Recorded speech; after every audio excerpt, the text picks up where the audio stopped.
my. What a peculiar place to have a party. We'll ask. Okay. Yo, yo, yo, episode 4.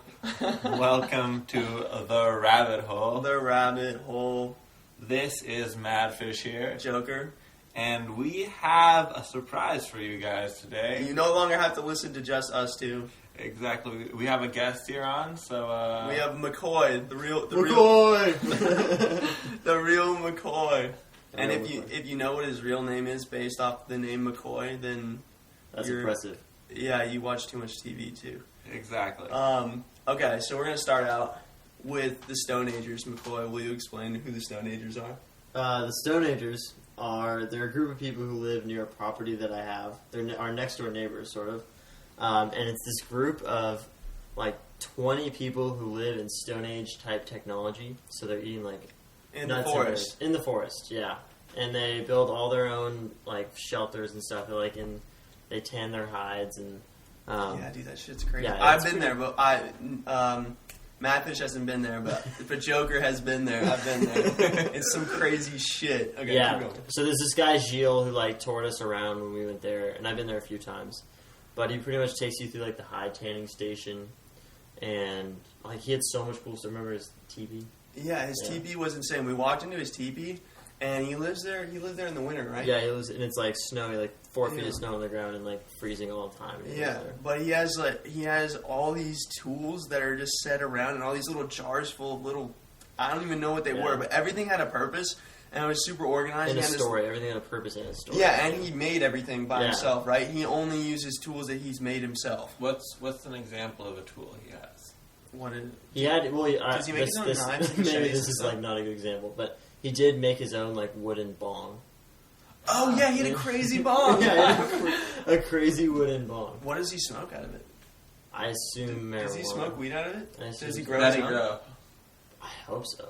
I don't know. I feel like he wouldn't. I made it one of my goals to smoke with him, but I never did. Are you serious? I know. That's the prime guy to smoke with. He would impart so much wisdom. That would be a whole new rabbit hole in itself. Yeah, dude, that would be crazy. Yeah, but inside the he had a little bed, and he had a bunch of books, and he had a fireplace in the middle that he would put. I'm assuming he put fire in during the winter, and he was just rocking bare feet in the sticks, and it looked like he didn't even feel it. It looked like he had basically so many calluses. And just super mellow, He just was so calm. Yeah. And, not in a rush to do anything. Yeah, no, he was really measured when he talked, and he didn't. Yeah, he wasn't in. We were kind of intruding, honestly. Yeah. We just kind of showed up, wandering around in the forest, and we showed up there. We were like, oh, we want to see what. And we were I was wide-eyed, dude. I couldn't even speak. I didn't want to say anything. Yeah. I was just peering around, oh my god, these people. And so he's living in the teepee. Is he the only one? He's not the only one, is he? No, there are a bunch of people taking a class on Stone Age living, pretty much. So it's that's how they make their money. A radio show producer from New York is one of the guys. So he just dropped everything and went out and is living there for 3 months. And then their final trip at the end is that they go out for I think it's 2 weeks, where all they have is their whatever hide they've tanned. And they hunt and stuff. And they hunt all their food. So they just pretty much bring up something. But these are the people who learned from him. These are the students? Yeah, the students. Yeah, so does he teach them hunting? Yeah, dude, they had hunting practice on our land the other day. What? They didn't kill the horse, did they? No. The horse is still alive. Hi! Who wants to say hi? I didn't know that. Well, this is kind of a bad joke now. But I didn't know that horses ate hay. I just didn't even know what hay was for. What do you thought they eat? He could not get around the concept that horses ate hay. Have you ever looked at horse poop? There's a bunch of hay in it. Is there? Yeah. I don't know much about horses, dude. And we fed the horse. Oh, dude, that was sweet. Did you ride it? No. You should have barebacked it, dude. No, that's gross. Sorry, when you say bareback, I think of sex. I think of So have you ever barebacked a girl? What? But I think about anal sex. And so, no, I have not. I have not. McCoy, no one knows who you are. Have you done it? I've never barebacked. I have yet to bareback. Alright, let's get back to stone-agers.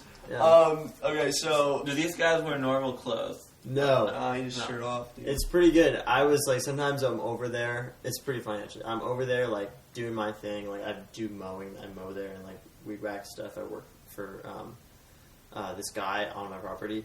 And I'll just be chilling there, and then like taking a water break or something, and then this dude will come out of the woods like wearing a little like hide tan like loincloth and like totally Stone Age attire, and I'm just like, oh, what's up, man? He's like keeps walking. It's hilarious. They have full beards, just like hanging out, and then that guy pops out of the woods. His skin was, at least Gilles, that's his name. He had really leathery skin. You could just tell it was super weathered. Yeah, he was brown. But does he live there? How long does he live there? Because I thought you said he has another job building stages for his concerts. regular life is like he's from Belgium, and Belgians.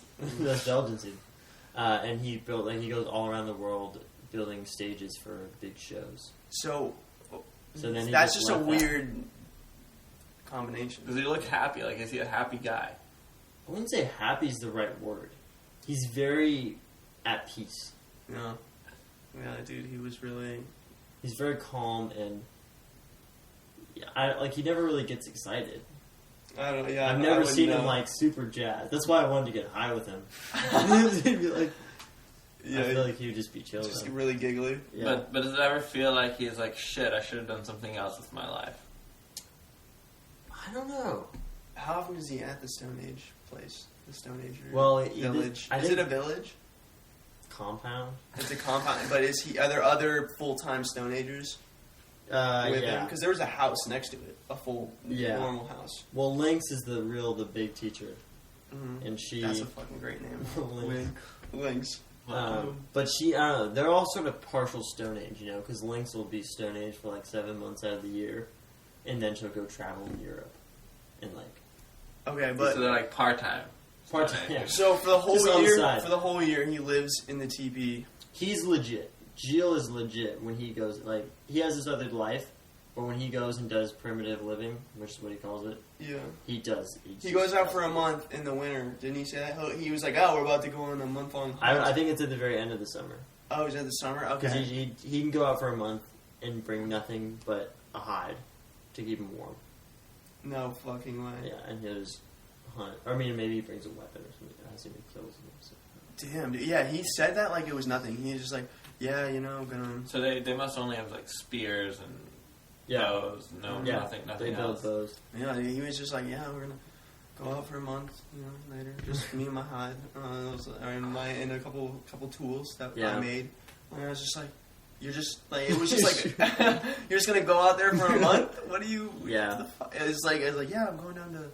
I'm going to Eastern Washington for the weekend or something. It was like that casual. Right. It was like, but it's funny to me that he lives that life, but he also knows the real world. I think of a lot of people who just they do one thing and they're hermits or whatever you would call them. Or there's some people who are like most of us are all out, not living in teepees. But where does he hunt? Like, does he live? Because I feel like Eastern Washington's got a bunch of property on it. Yeah. So does he just? I don't think when they're there. Because, deer hunting season is only a certain time period out there, so they can't just hunt all year round. And they must buy a lot of food. Or does he know how to store stuff? He has a car. Does he? Yeah. So is he really that much of a Stone Ager? Yeah, I guess it's really hard to actually do it 100%. Do you think things like that are getting lost? Are younger people learning? Does he have an apprentice or anything? Is people who are going to carry on this tradition, or is he the end of the line? There are a bunch of people who are learning it that's part of the program, but they're learning it as as vacation almost. Not a vacation, but it's time off from their real life. Yeah, but for him, it's kind of time off for his. Is it? Well, I don't know. I don't know which one he would define as his real life. Well, that is kind of. It's not bad. It's. When you're working, you're creating an income. Then when you don't have a job, you're off in the woods and you're barely spending anything. So you can actually survive that way. Yeah. It's like in the times when the economy is not as good, like today, maybe that's the solution. Just go off into the woods for 6 months. Dude, he doesn't need any, he can earn probably a tiny bit of money and then just live off that for... You think so? Can he live the whole year out in the land? Through all the seasons? Without anyone's help? With just his hide and some tools? And what he has right now? I think we have to bring Gilles out on I think the you'd show. have to get into squirrel hunting or something too. Yeah. What would you do in the winter? Better fish. You don't have to have stocked up food. Smoke your meat. That's a good call. You just smoke your meat. That's Yeah, but you can only stock so much food, right? Oh, it's got to last you through the winter. Okay, I don't know. But I think this to kind of switch topics, this gets back to, fuck. McCoy went on a really long it was a semester-long Euro trip, essentially. Or not a Euro trip, but a worldwide adventure. Yeah. Right? Yeah. And while he was gone, me and him sent handwritten letters back and forth, which I highly recommend doing with people, even if you're just at different schools. Mm-hmm. And we discussed the topic of, what was it, free time? Yeah. And work time, and how we separate our times into various different things. And for you, you said this in your letter that you just had time. That was it. When you were out there, it was just time. And it seems like that would be what it would be like for him. But I don't know, you want to explain that a little bit more? Yeah, I mean, it was kind of intimidating, just kind of like waking up somewhere and then having... Because normally you have something to structure your day around. Mm-hmm. But when we were traveling, in a lot of places, we would wake up and it would literally just be like, yeah, I have to eat today, but I have nothing else that I have to do. But it's also kind of like, I don't know, when you normally when you don't have anything else you have to do, you kind of relax. You're like, oh, this is my free time to hang out and chill. Mm-hmm. But when you don't have something else that you're planning on, it changes. Like, it's all referential, I guess, is what I'm trying to say. You know, yeah, the way that you define time depends on what else you're doing. Did you ever feel like, with all this free time, I have to do something? Yeah. Did that ever come across your mind? You think, I mean, you guys kept a blog, but Guy was mainly writing that. Yeah. But did you think, I have to do something, I have to, because, I don't know, for this summer, for me, whenever I have free time, I think, I can't just sit back and watch TV or surf the internet or something. I think, I have to read a book, or I have to write, or I have to do this or that. No, there's definitely that urge. And you don't know whether it's a good urge or not. Yeah. Yeah, dude. I don't know. Which urge did you end up following most of the time? I would say I did a lot of wandering. I read a lot because we had a lot of free time to read. Mm-hmm. I read a lot, wrote some, wandered a lot, and then probably just wasted a lot of time. But I don't know. That's a 95 waste. But did you feel good about it afterwards, or did you have any regrets? I think there are always a little bit of regrets, but normally I felt pretty good. Yeah. So you guys, I said he just went on a semester at sea. You know what that is? Oh, you did? Yeah. That's awesome. So you guys probably went to some similar places. Say all the places that because you went to a fuckload of places. Yeah. We went to 17 countries. Okay. But we mainly went to Southern Africa and Southeast Asia. Really? So where did you go? I went Japan, China, and we went to Hong Kong, which is basically China, Singapore, Vietnam, Burma, which is Myanmar, India, Mauritius, South Africa, Ghana, and Morocco. Damn. That must have been awesome. It was ridiculously awesome. Yeah. And yourself? I went to... we went to some countries in Europe. We did 5 countries in Europe, Western Europe. Mm-hmm. And then we went to Malawi, Madagascar, and South Africa. And then we went to Australia, Thailand, Laos, Vietnam, China, and then South Korea for 17 hours. Nice. Yeah. Yes, you guys make me feel bad. Where have you been? Dude, I went on a Euro trip. That's about it. But that was more for I don't know. That was more recreational. A lot of partying, and I don't know. If I did another trip like that, it would definitely be different. I wouldn't go through Western Europe either. Western Europe's expensive. It's also, exactly, the most expensive. So cheap. Southeast Asia, oh my god. Okay, I know what we can talk about. Okay, we can talk about your massages. Oh yeah. Oh, did you get massages? Yeah, did you get massages? I did not, but I had some friends that did. Well, did they get what type of massages did they get? They got the normal massage with the extra option at the end. Oh yeah. Right, isn't it a $2 hand job at the end? Yeah. $2! And you couldn't do it, right? Yeah, we decided not. I decided not to do it. Yeah. But also, we were getting massages to get, me and my friend were right next to each other getting massages, and we both had masseuses. And, everything was happening at the same time. So it would have been kind of weird if we were both like, Yeah. yeah, I'm getting that $2, getting that $2 handy right now. $2, dude. That's crazy. Yeah, it's Your pretty- friends did it? Yeah. I had friends in Amsterdam. We met some dudes on our Euro trip who were from New Orleans, but we got to be good friends with them, and they said that we were talking about the red light district, and we were. I also couldn't do that. I couldn't live up to going into a red light district. Dude, it's so intimidating. It's You really walk through there, and the girls in the window, and they're right there, and like Really? they're just like beckoning you in, and you're just. I'm about to on go the there. street. Oh, dude, it's the weird. You have to go. Like we were wandering. I around guess the I city. feel like I have to walk through. Yeah, you do. You think it'd be a really tough place, or like you wouldn't want to be there, but it's just like it's a tourist attraction. It is. And you just walk. We're just walking around the city, and we go. I think we're in the red light district, and then we look up, and there's some like some fat chick dancing in the window or something. Like Naked? Mm, Are they allowed to be naked? No, they're not. No, I don't think so. No, I saw naked Are girls they? in the window. Yeah, maybe they can be topless, but then there are even girls out on the street who are trying to get you to come in, and me and Then. That's not him. He was. I mean, we both were just like, no way. But and it was, what is it, €40? It's €40, I think. It depends. It's €40. For a sex show or for... No, it's €40. Oh, what kind of deal are we talking here? It was €40 for a fucking suck. That's what they called it. Oh. And suck and fuck. Second fuck. Yeah, and then What does that they had a banana show too, but there was too long of a line. Ah. Yeah. Well, We were thinking about going in because that would be pretty crazy. I remember being kind of coerced. We're just walking around looking very confused and dazed. And all of a sudden, this man that's kind of got a hunch and is in a black cloak came up to us and was What? like, I feel you you always guys want to run go away. to a sex show? And we're like, Like, well, are you actually in it? that's kind of what we wanted to do, you know, like the experience is like, follow me.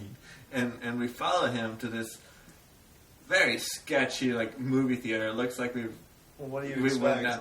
Well, and then he's like, okay, like, now it's €60. And I'm like, dude, you just said 45. And Oh yeah, they always. and so we're about to go in. We actually never went in because we were a little too cheap. That's no, dude. That's a lot of money. €60. Yeah, for a That's- sex show. But Yeah. what is that? What is this? What is a sex show? Like, I don't know. because I heard some of my friends saying, and it's just kind of I think you it's just watch people weird. have sex. And it's just like Is that what you do? they're like it was uncomfortable. Like I didn't really want to like look. It wasn't exactly.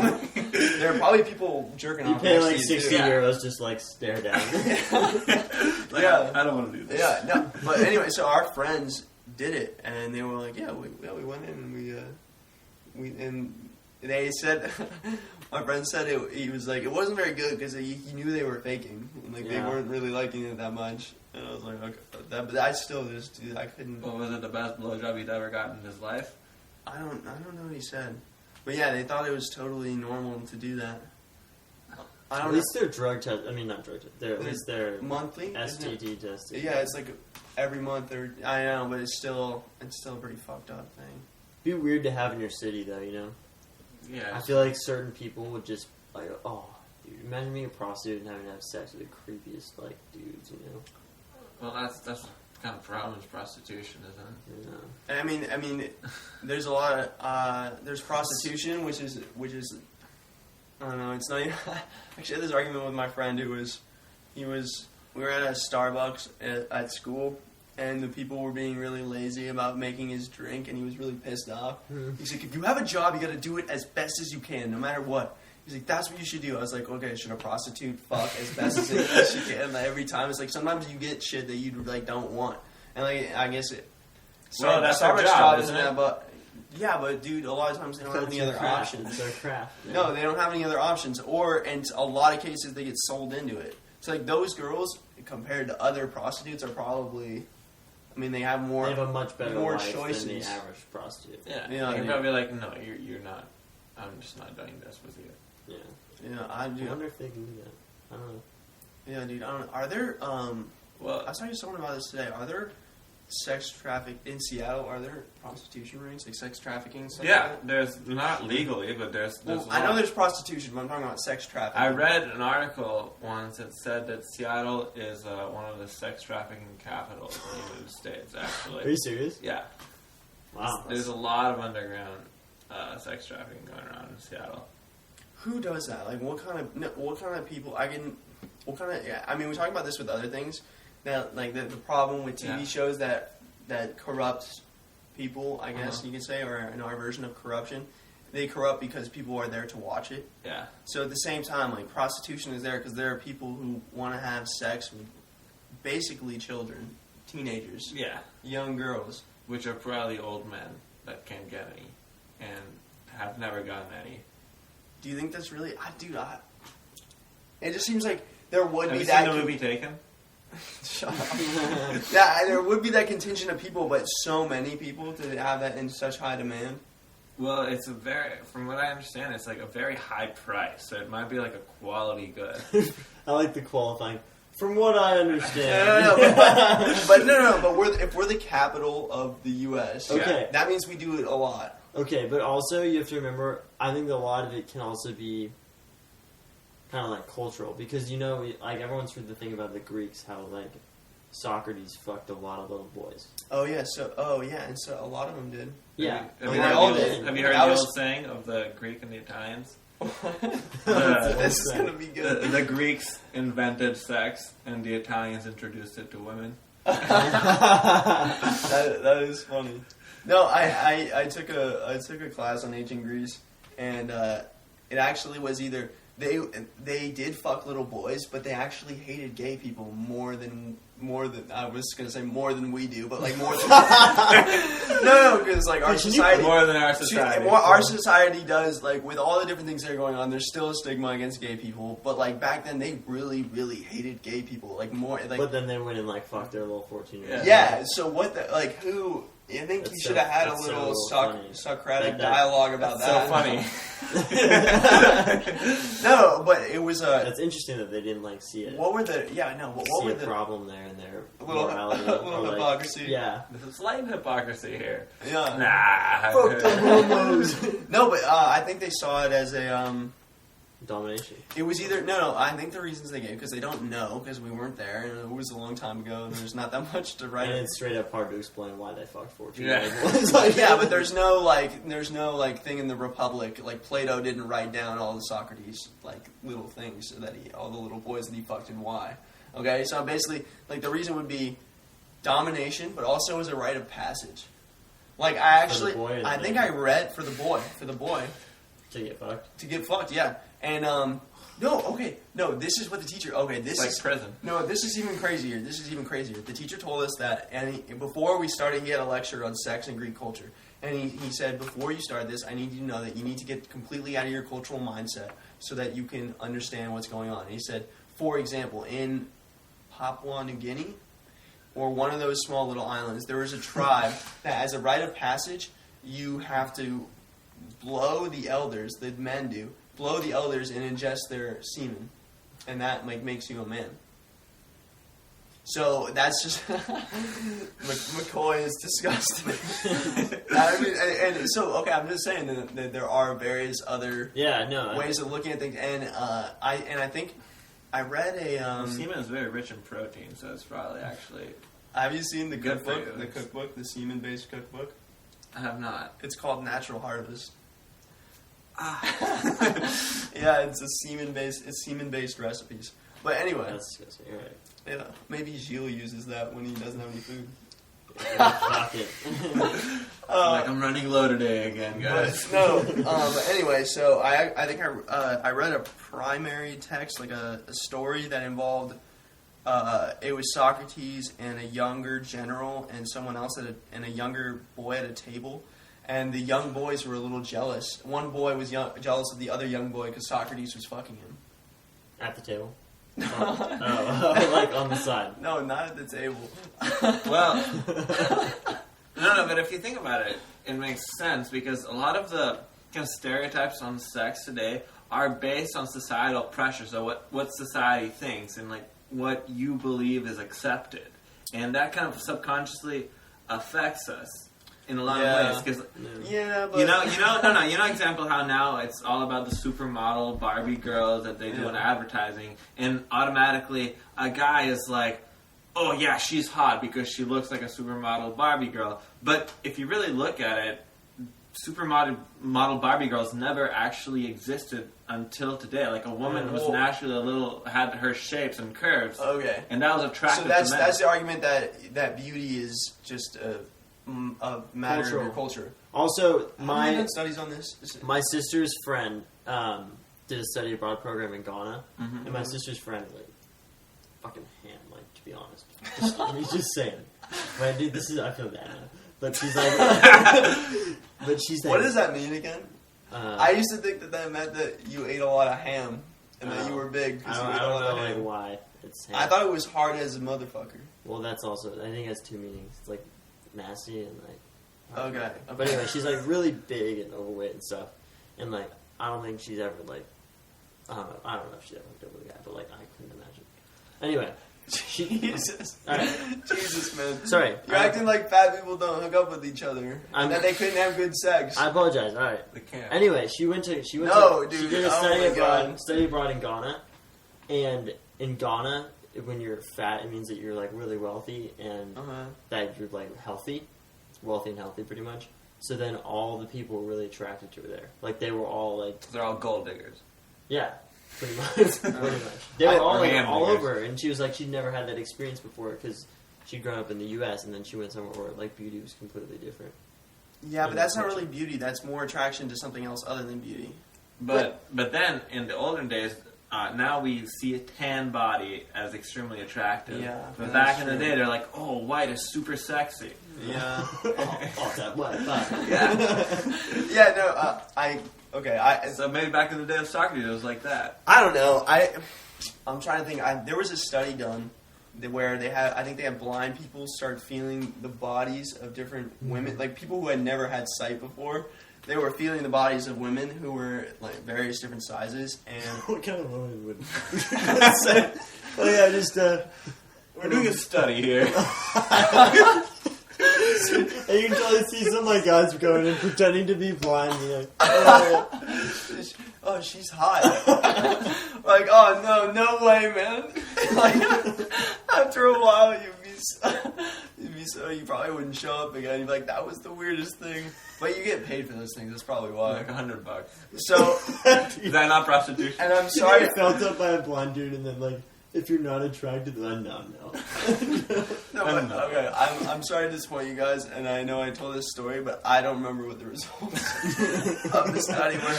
I just know that those things are done, so I was just kind of feeling the conversation. But, yeah, I don't think that like. Well, how did we even get here? What were we talking about? It's the beauty of the rabbit hole. What were we talking about? We're talking about prostitution. Yeah, and then Socrates fucking little boy. Yeah. Oh yeah, Socrates fucking little boys. And what did you say? That it's like a matter of... It's like society and the way it's portrayed and accepted. I can see that. Okay, society. here's another example of this in sex specifically, and we're gonna get away from pedophilia. That's a good topic to get into. No, because I just one comment on that is that like right now, it's just I think in any circumstance, whether or not it's like accepted, it's just like to just get after just to fuck someone without their consent is just not okay. No, but if in the Greek society, if like someone is like for some reason they want to get fucked to like have sex become a man. Yeah. Sex time. Yeah. Oh no, what he said was, if you have a beard and you fuck another bearded man, then that's what's fucked up. But if you don't have a beard and the other guy has a beard, then it's chill. But yeah, Makes sense. but sucks if you couldn't grow a beard. yeah, dude, for sure. Like, I'm trying so hard. Never Never shave, but you just keep on getting fucked. You That got would like be a one long line way. confusion hairs. Yeah, you're like, no. I got one. Like, and then the guy just pauses for a second. He's like, no, it doesn't count. Oh shit! You probably start putting on fake stuff. And that's how the market for fake beards started. Okay, but anyway, so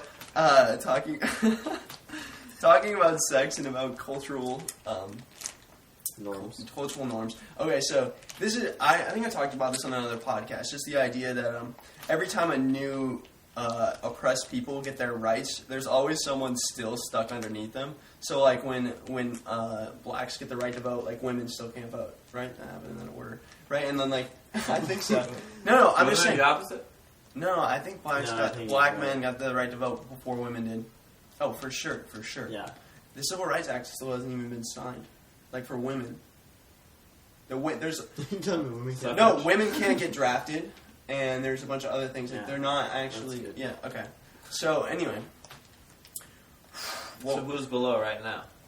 No, okay, so now gay marriage is coming into effect, and everyone's like, oh yeah, we're in an equal age, but there's still someone who's getting screwed, probably. So who's getting screwed? So, and this is going to gross you out, and I'm grossed out a lot of people with this, but I read, necrophiliacs. Let's talk about this. Okay, listen, you guys know what that is? Yeah. Okay, it's having sex with dead people. Alright, I'm just going to tell you about this thing I read in a book. Okay, it's called Apocalypse Culture. It's a good book. And there's a little thing. It's an interview with a necrophiliac who got caught for having sex with these dead bodies. And she sounds totally normal. And there's a line in it where she's like, some people just like, they don't want to understand what's going on. And like, it sounds like she just like wants to be the person. Like, that's just who I am, and no one will accept it. And stuff like that. And that's exactly what people say. Like, that's exactly what gay people said. That's exactly what a lot of other people say. Yeah, but you gotta draw the line somewhere. There's people that do that with animals, too. Yeah. Okay, but There's gotta be consent from the other party, and if the other party's not... A dead person is dead. They can't give consent. Exactly. So you can't... What harm are they doing? I don't know, but it's not consensual. It is, but I feel like that's the same thing that other people would say about gays. But listen about it. Back in the day when homophobia was accepted, okay, then people were like, hey, why don't you just give the gay people the rights? And they go, oh no, they fuck each other in the ass. Oh, that's gross. That's the same thing. It's the same thing. No, it's definitely not the same thing. It is. It's the same thing. It's two living bodies. Yeah. You're not talking about... Like a corpse, dude. Yeah. A corpse.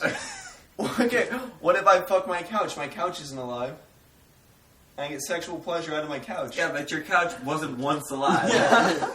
Okay. The couch isn't a living being. I think that it's like, I get your analogy, but I just don't... I don't feel it. I know, it's gross. I think it's disgusting. Yeah, it's... But a lot of people find two dudes fucking each other disgusting. But I bet if you ask those people, which they find more disgusting, two dudes fucking each other or someone fucking a dead person, I'm sure that they would probably choose the dead. I know, it's gross, but I'm just trying to say, I mean, you got to read this thing. Okay, let's move on to another topic, because I'm going to find this online and I'm going to read off a little bit of it. Alright, well, first ending with the... Staying on the same track slightly more for the gays and the... We won't talk about the dead body fuckers. Yeah, you guys can keep listening. I definitely believe that there is a line you need to draw at some point.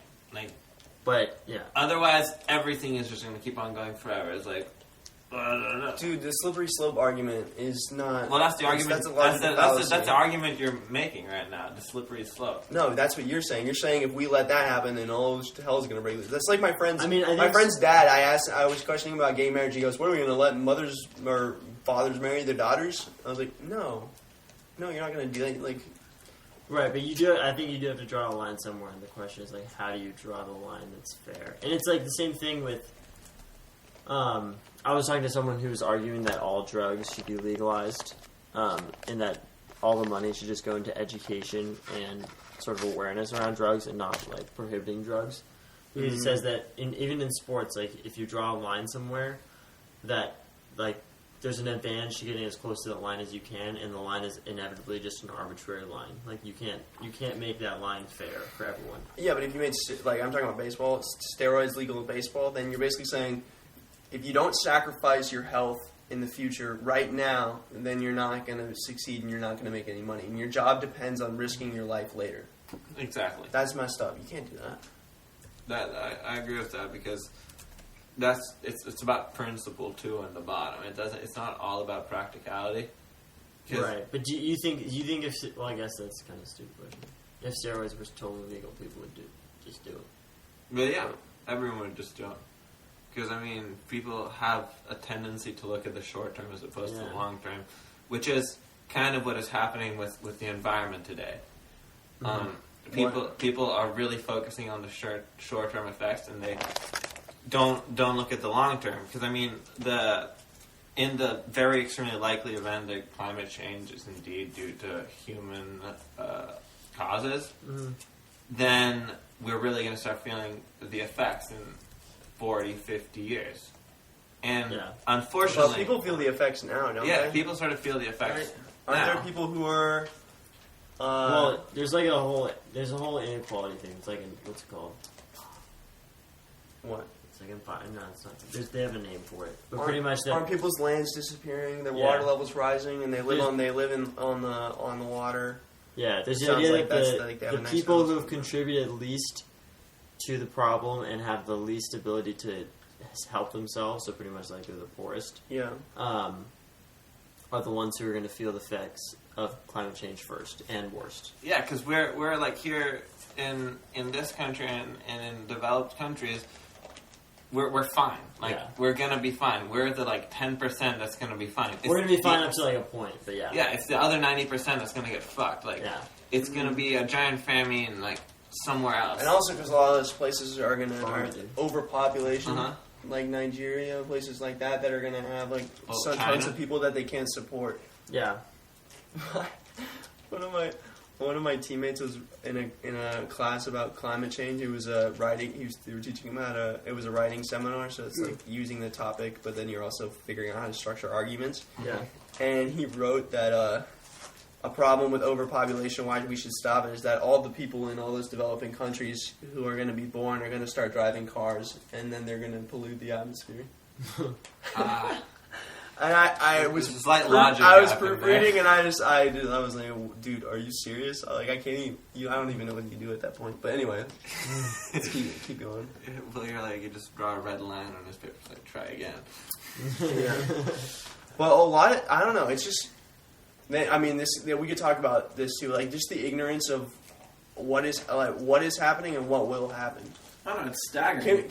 Do you know a lot? Do either of you guys know about the statistics? Because I remember I read something about the statistics of all the irreversible damage that we've done already, and about if we don't stop, then this and that is going to happen. Oh no, we're kind of. I think there's different debates, but for the effects that they're predicting climate change to cause, we've already kind of pushed the feedback loop. So, like, we'd have to literally stop emitting all sources of carbon now. Well, I actually heard a talk about this issue, probably like the Casey Golden talk, like 2 weeks ago, and he has this like line. Oh, I would do it, illustrate it, but no one can see it on the so it's not just explain it. So yeah, pretty much he has this line that if we continue business as usual, if you view it as like an arc going up to the left, then that has like a certain amount of emissions that comes arc going up to the right. To the right, if right now, if we choose to stop, we don't have to stop everything. We just have to not make any decisions that make it worse. So do you guys know about like Keystone? The pipeline. He calls it the Keystone Principle. Like, don't invest money in new infrastructure that's going to lock you into burning oil for the next 40 years. New oil rigs, like new oil rigs, building a pipeline, building a pipeline, building like a super big highway. What's the fracking thing? Is that fracking? I mean, that any infrastructure that's like going to lock you into burning something, or like exporting coal. That's one of the biggest issues right now. So if you build all the infrastructure, export coal, and start doing that for 40 years, then that like locks you into this much emissions, you know? Yeah. And if we right now we don't make any decisions that lock us into those big things, then we can make the lifestyle changes over the next 50 years. Mm-hmm. So like it's changes like how we drive and all that other stuff. Yeah. That's much more difficult to make. We have 50 years to make that. If right now it's like a politics thing. If we like don't vote yes on these sorts of things, then we have 50 years to make those changes. And he's like, 50 years is so reasonable. Whereas like it's not everyone. I think one of the biggest things that he said in his speech, it was a lot about psychology and sort of the psychology of global warming, and the way that people like sort of psych themselves out of doing anything because they feel like they're so small compared to the problem. Mm-hmm. And he said, like, that makes it so much more approachable when you're like, well, I don't actually have to make lifestyle changes now. I can continue doing all this stuff. It's already factored into what our emissions are going to be. But I just have to, like, on these certain issues, we really have to do something and make a change. And it was a really much more hopeful talk about climate change than normally what you get. Mm-hmm. And he also was talking about what he called the co-benefits of fixing climate change, which is like the comic that says like even if global warming doesn't exist, you get this.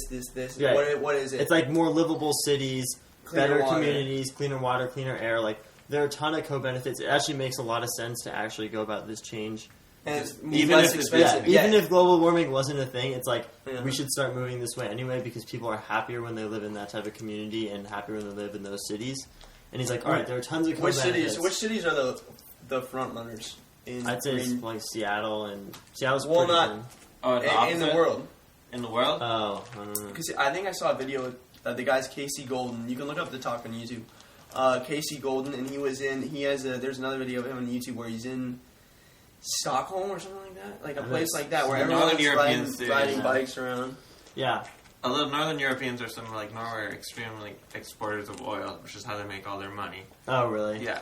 But actually some of the most interesting cities are popping up in China, believe it or not, because they've kind of realized the fact that they can be sustainable the way they're doing things.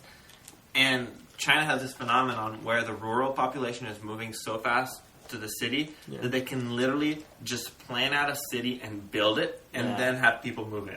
It's crazy. Mind-blowing. It's So they're starting to plan out and build all of these cities that are completely sustainable. Yeah. Like solar power, wind power. Really? Yeah, like transit, like no roads and stuff like that. A friend of ours is an architect who's actually over there like helping design one of these cities, like buildings for him. That's It's a wild. green city. Yeah, but then you'll have the other spectrum, which is Beijing, Yeah. which is a city that's You went to Beijing, right? Yeah. that's in it's basically in kind of like a valley, so it's already prone to whatever is emitted there. It's like staying there. Yeah. Furthermore- is it one of those places? Is that like a permanent smog? More permanent than anything. Like, to give you an example, I have a Twitter app that's called Beijing Air, and it measures the air quality. And the normal, like, polluted air quality in a city like Los Angeles or something would be a level of 24 to 30, which is basically what people consider unhealthy. And here in Seattle, it's probably like 2 to 10 at the most, like on the bad days. What does that mean?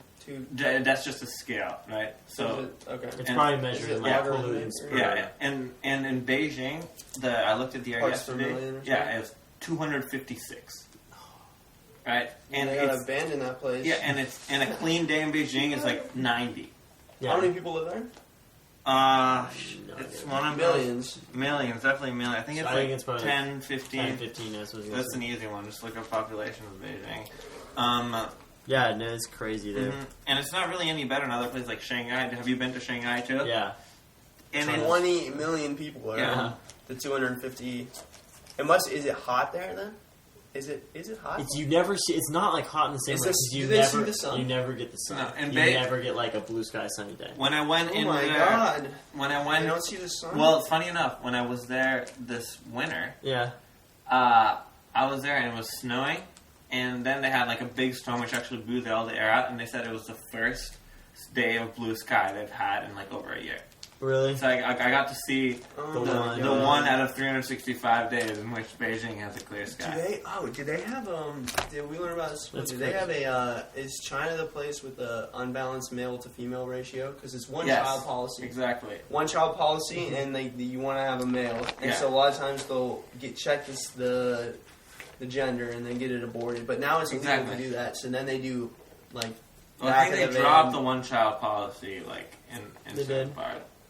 Oh, I know they do like back of the van Abortions. ultrasounds and then abortions. Yeah, you can't check the sex. Well, change. yeah. Crazy.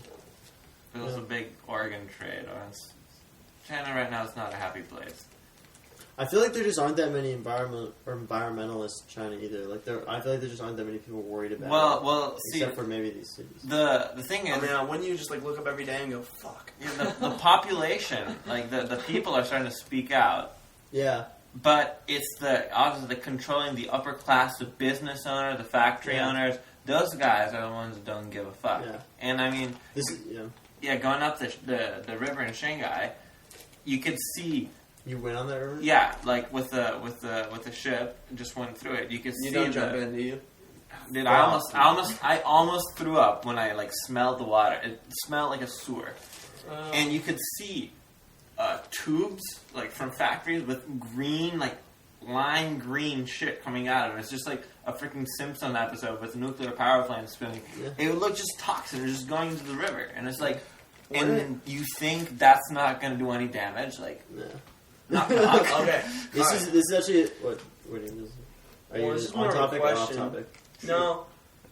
Well, okay. This is you can go. Keep going. Well, this is a super random connection, but actually just this evening, I was at this dinner thing with my mom, and she's been meeting with this Chinese guy, and he owns the largest residential housing development company in the world. Because it's in China, and they're the largest in China. That's a good business to get into. Yeah. And so he has this group, and he's a super big environmentalist, though, and he's like really worried about the things going on there. And I think he's like trying to like develop his houses in a different way. But he builds like he built 125,000 maybe houses last year. Yeah, and the problem with China is that technically they're not doing anything differently than all the Europeans did and American cities did back in the day, with the exception that they have so many more people and that they have so much like higher technology that can do so much more damage. Yeah, and just more quickly, you know. Exactly. Like, they're developing at that level with the current level of technology. You know, it's not like industrial revolution where things move more slowly. Exactly. Like, what's the wealth gap in the country? Do you guys know? Huge, absolutely huge. I think 80% of the Chinese population is still rural and is living in post-cultural revolution, like Mao Zedong, commune conditions. Like, what about the people in Beijing? Well, the people are in they the But 20%? the wealthy Chinese are there slums in Beijing? Yeah. But it's weird though, because it's kind of like they just put up like a bunch of housing that people move into. So, but then obviously there's the backup of people, like the bit of the lapse. But I'd say the cities are very similar to any other like industrialized countries' cities, like in terms of wealth and wealth gap. You think so? With a lot more prostitution. Yeah. I don't know if you noticed the same thing in Shanghai. Yeah. That was There's a lot of prostitution. I mean, I couldn't turn a street corner without being offered a Chinese prostitute. Really? Yes. How much was it? I didn't inquire. I was like, no. They don't tell you. I feel like they would tell you the price.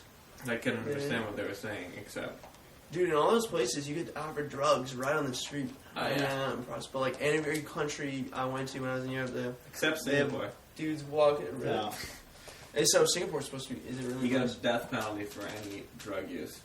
No. If you smoke marijuana, you get a death penalty. No way. Yeah. Even if you're a tourist. You must be some tight asses. Mm-hmm. Well, there's actually a famous case in Singapore where an American tourist committed some act of vandalism, and he got sentenced to caning. So you get 10 canes, and if you get a big cane, it's what like is he in grade school in the back. 1940s? What? I don't know. It's like in the 1980s or something like that. Wow. Would they bend him over right there? Oh no, they trial and it's a public caning. You go to like a place and it's televised, and they got a freaking cane, like a big cane. I guess just whacks you as hard as you can 10 times in the back. I can't imagine like living in Singapore and staying there. I mean, I think it's supposed to be really. Was it cool when you? It was awesome. Yeah. But I couldn't stay there for a long. Like, I feel like it's just so small, you know. Yeah, it's small and it's extremely strictly controlled. But they're doing great things like environmentally. Like, yeah. They got very high-tech water recycling programs. Yeah. And I feel like they have to. Yeah. It's so... And everything is planned out to perfection. It's like every little centimeter of space has a purpose. You like yeah. That's crazy. Okay, this is what I was going to say. So, we're talking about... It's a fairly we're talking a lot of there's bad things happening in China, what we said. Bad things. Are the people, what? It's really, I'd say... Are they oppressed? Would you say they're oppressed people? It was, like, pretty depressing. Yes. It was depressing. It's, like, so depressing for... Like, no matter where you are. In the cities, it's depressing because of the... Like, you know the culture? Yeah. Just, like, the way that the young Chinese people are so into American culture, but just in, like, the worst way. You told me about... Oh, wait, I thought it was Thai people who were watching Friends in the cafe. It's both, yeah. But it's just, like... It's, like, the worst aspect of America. Like... There's like a girl, I saw a girl walking down the street with a shirt on that said like, boys, clothes, and money on it. Yeah. And like, there's like, all I care about is ... boys, clothes, and money. It's like, that's like kind of the image that they get of America, and that like sucks. It's on TV though, but it's right? Yeah, and it's so depressing. I feel like there's a disconnect between when we watch TV, and I talk about this with people about reality TV and how we know it's scripted, but others don't. Like, no, people don't. In China, No, that's what I'm saying. I'm saying we have a distance from our television in the sense that most people. I don't know. It's a weird thing where we have a distance to where most people know what's the word? It's over the top. Mm-hmm. We know that, and we know it's just a part of our culture. Like the Super Bowl is like that's American culture, but I feel like. In those countries, if you don't know, I mean, I wasn't there, but if you don't know, then you think, like, if you watch Friends, you think that, like, all 20-somethings have giant apartments in New York City downtown and don't work all the time and just joke every day and everything's funny and everything's grand. And, like, that's what you envision and everyone's white and, like, that's what you envision. Yeah. Yeah, it's almost perpetuating the stereotypical negative aspects of American culture, so to call it. And that I think is having a bad influence on the world. You know, I don't know. So this gets more into what I was saying about cultures blossoming in turmoil, which is like an idea that is in this movie called The Third Man by Orson Welles. Or it's an Orson Welles movie, and it's a famous quote. I don't know if you guys have heard it. He says in Italy for 30 years. Who are the bourgeois? The bourgeois? The bourgeoisie. That's the middle class that actually... Is that what that is, though? For 30 years under the bourgeois. I think that's like a ruling party or something. Yeah, okay, so they were being ruled. Well, I don't know. They were being ruled, and he says they had warfare, terror, murder, and bloodshed, but they produced Michelangelo, Leonardo da Vinci, and the Renaissance. In Switzerland, they had brotherly love. They had 500 years of democracy and peace. And what did that produce? The cuckoo clock. So, like, the idea is that turmoil breeds art and I would say like in the civil rights movement was the same thing. You know, you have all this turmoil going on, and then you have all this great music and all these different these great films and stuff like that. So I'm wondering if I we're talking to your friend about Iran, and I don't know much about Iran, and I'm gonna have a guest on later who is from Iran and could say more about this. But like oppression in Iran has led to films that the films that I've seen that are kind of like subtly political, and they're also amazing movies. Go see A Separation. Go see About Ellie. Those are the two movies I've seen, but they were fucking amazing, and I plan on watching many more. So I'm wondering if China has their kind of art revolution. Is that happening, or is it like so stagnant that it's not really turmoil? I agree that in that sense it has like with this completely new eco-cities, for example, that's revolution, that's innovation right there. In China. Yeah. And the problem is it too late? Because now what mankind has is the tools to wipe itself out. Like completely, do irreversible damage. Some things that like back in the days of Michelangelo and stuff like that you couldn't like, there was no way that you could completely wipe out something to the point where it wouldn't recover. But now we have that potential, that ability to where... Wait, what's your point, though? Well, my point is that it is inspiring a sort of new revolution... In China, but it could be... I'm talking about in art. I'm talking about art. I think in art? Yeah, just art. But like I don't films think that, and literature. There's something, like, very obedient in the Chinese culture. I mean, like, maybe this is just, like, a completely different thing to say, but, like, from an outsider's perspective, it doesn't seem like they don't feel oppressed. They feel like they're like getting into this new age of opportunity. I would say that they're in this kind of like booming stage, but they don't question Well, that's what's going. You don't think they question authority? well. That's because of Confucianism, right? yeah. Confucianism is the backbone of the culture. What? There are a lot of Buddhists there too, though. Not compared to Confucian. Also not in like the cities. But here's another interesting thing that I actually learned in my religions class is that here, basically in the West, we either said, "Oh, I'm Christian," "Oh, you're Jewish," "Oh, you're Muslim." In Southeast Asia, especially like China, it's like you're not really anything. You kind of incorporate all. You're like, oh yeah, I do like a few Buddhist things and a few Confucian things and a few Taoist things, and like I'm a bit and a bit and a bit. Yeah. And however, Confucianism. That's a better way to go about it. It is a much better way to go about it. That's what I think. Yeah. I mean, just not to be tied to one thing. But thing. Confucianism is it's extremely political, right? So it's based on actual society.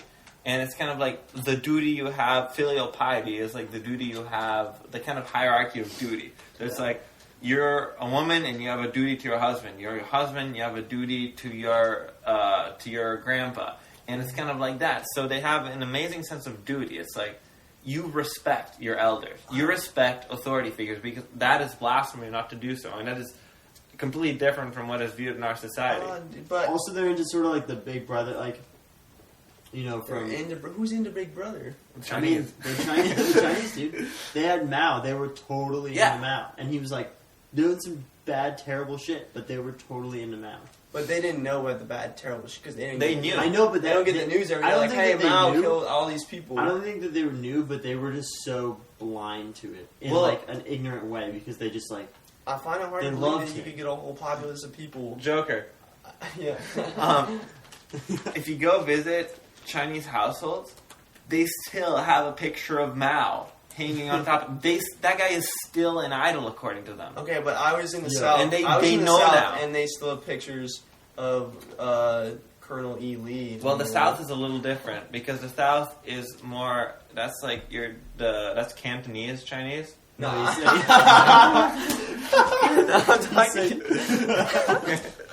No, they're from the South of America. Oh, South America. No, not Colonel E. Lee. No, not South America.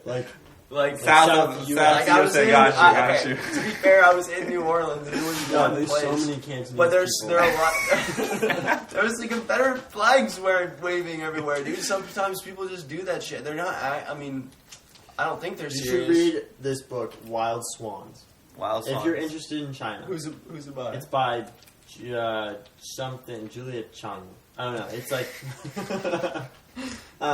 it's the story of I think you just made that up. 3 generations. Probably. It's like 3 generations of Chinese families, and it goes from like. Is it fiction?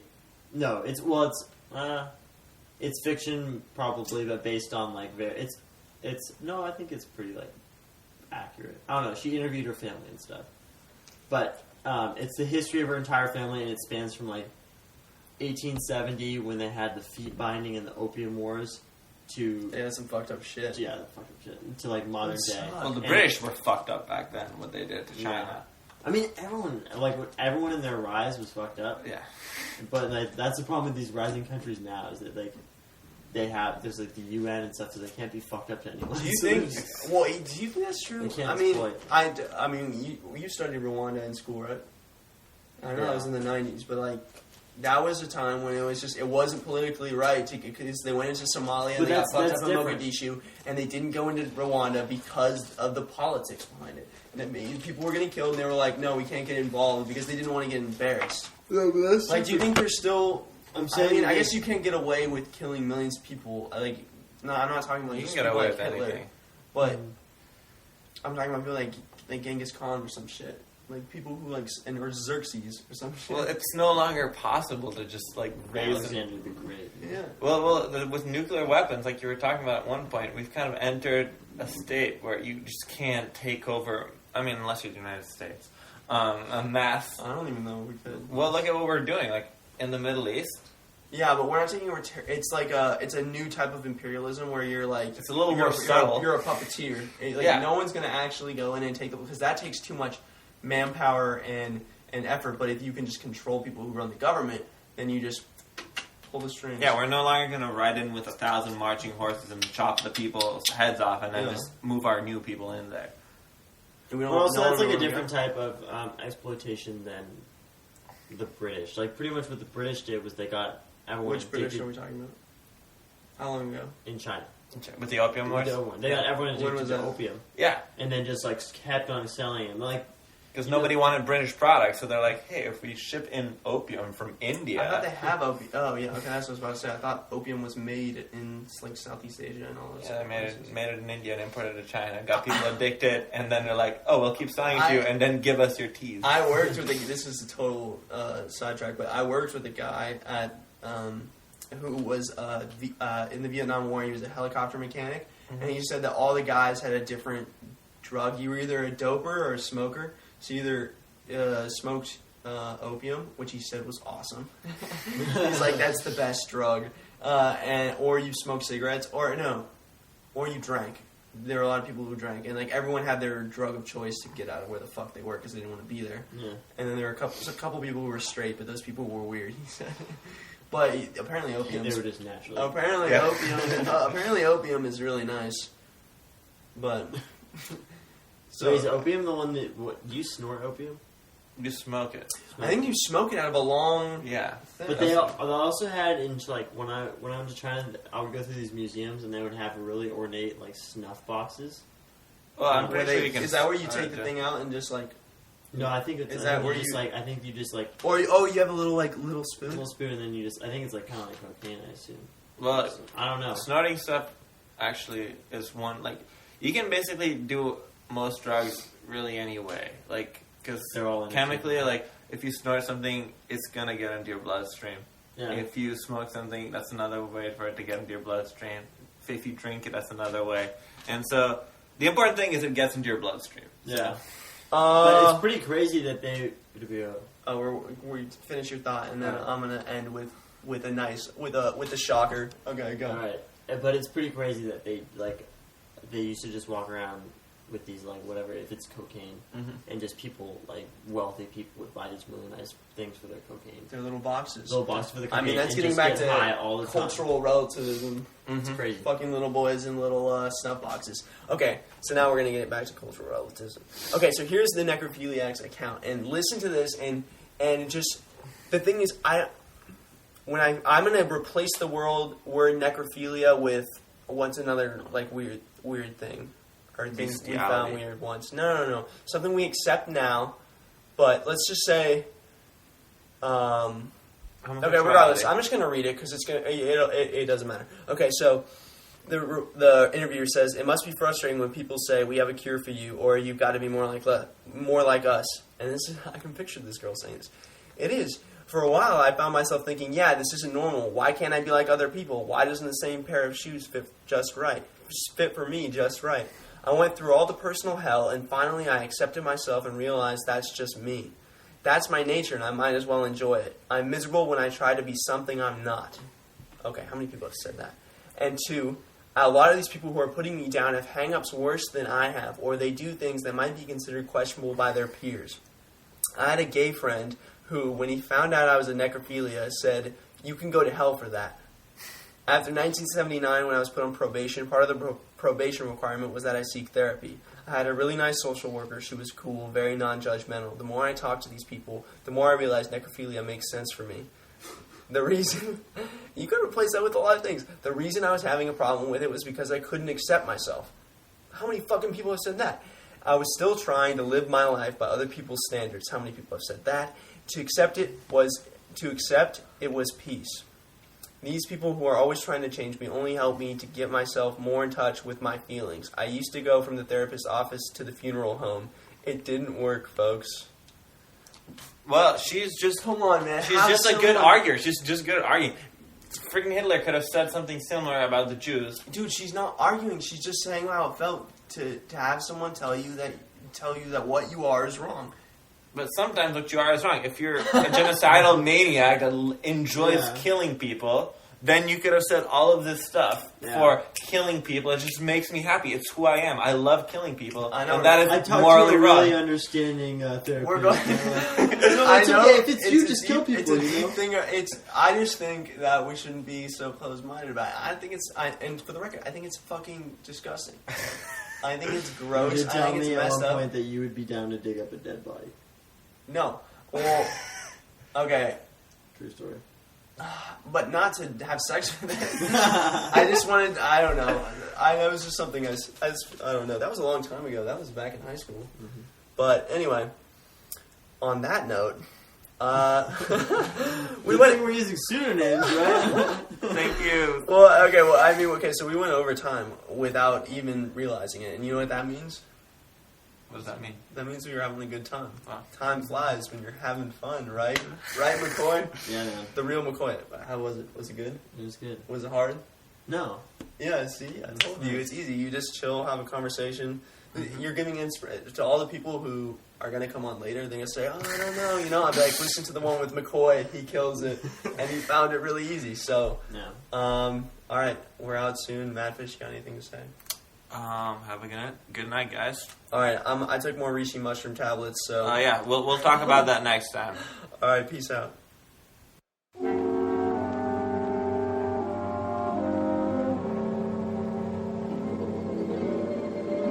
Curiouser and curiouser.